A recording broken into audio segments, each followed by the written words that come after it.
Joining us now from New York is a guy who spent 28 years in the House of Representatives, Peter King, representing the South Shore of Long Island. Give me an overview on this, first of all right? A lot of people, they don't follow this. Why did Kevin McCarthy get the boot? Well, Bill, first of all, thanks for having me on. There's no logical reason at all. Kevin McCarthy was doing the very best he could. He has 221 Republicans, and you need 217 or 218 votes to get anything through the House. And he has to deal with a wide range of members of Congress, people from Long Island, people from upstate New York, as well as people from Mississippi and Alabama. And his job is to unite them as much as he can, to get legislation passed. And to do that, for instance, to keep the government open, he had to work out a spending bill with the Democrats, which would get enough Republicans and enough Democrats, and he did that. And so he was accused of collaborating with the enemy, with the Democrats. That was the excuse they used, but it was really, he had the support of 96% of the Republicans. There was only 8 Republicans went against him, led by Matt Gaetz. And to me, it was irresponsible. They had no substitute or alternative candidate. And this is the first time in the history of the country that a Speaker of the House has been removed.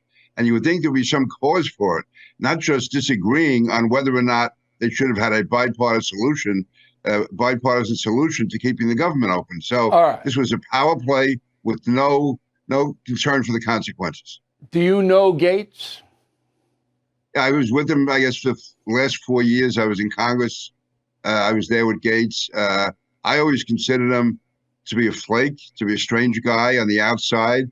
And now being away from it, it's hard for me to believe that Matt Gaetz was the one who brought down a Speaker of the House of Representatives for the first time in history. I mean, he's not a serious player, sort of a gadfly.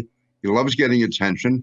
And I didn't know anyone who was really close to him down in Congress. He was one of those guys sitting in the back of the room, telling jokes. That's my impression of Matt Gaetz. Well, he says, and the other 7 that went along with him, is that conservative Republicans are demanding fiscal responsibility and to make a deal with the other party, the Democrats, who obviously are not responsible fiscally, is a sellout.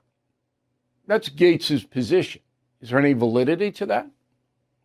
No, there isn't. I'll tell you why. Listen, if Kevin McCarthy had a Republican Senate and a Republican president, then they could make much more progress than they did.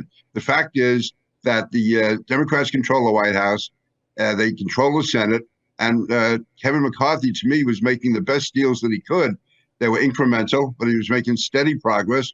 And if it was such a difference having Kevin there rather than having a Democratic speaker, because he was able to block a lot of Democratic legislation, and using that, he was able to make some progress on different spending bills. He was able to get a border security bill through the House. He got some anti-crime legislation through the House. The reality is that the Democrats control almost all the levers of government, the Senate, the White House, and they're within four members of controlling the House. Gaetz says, well, then we should blow everything up. If they have that power, we should just blow it up, shut it down. And that's his posture, correct? It is, and it's totally irresponsible. I mean, there's a real role, whether people like the Congress or not. It has a role to play, and now we see it with Israel. We have to be voting on aid measures for Israel, among other things. All right, 3 Republicans on Long Island, where we are, voted against Jim Jordan. Why? The main reason would be that he has shown a real antipathy to New York. He voted against 9/11 healthcare legislation. He voted against aid to Sandy. And also, some of the tactics that were used indicated that he may be leaning too much toward the Matt Gaetz wing of the party. For instance, the threatening phone calls started coming in once Jordan became the nominee. And there was a strong feeling that more could have been done to stop that. There was none of that with McCarthy, none of that with Scalise, but suddenly with Jordan, they were getting politically threatening phone calls, which is one thing, but also physically threatening phone calls. And somebody turned that on. Did the election have anything to do with that, that Jordan voted to decertify the electoral count? Did that have anything to do with it? It certainly did with some Republicans, and including the ones on Long Island, where it's more of a blue collar conservative attitude rather than this holier than thou. And even though Trump actually did, even in 2020, he carried Suffolk, almost carried Nassau. He carried both of them in 2016. But this Long Island does not believe that the election was stolen. They think there were probably irregularities. Well, why did the guy from Louisiana lose? Steve Scalise, he was considered too close to McCarthy, I believe. That's the way I sense it. He was considered part of the establishment. Now it's 9 guys want it.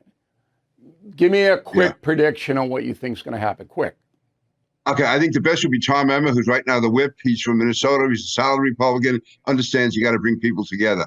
But Trump is against him, so that could be enough to keep him out. Other than that, Bill, I have no idea where this is going. I talk to people in Congress all the time. No one sees an end to this, which is really tragic.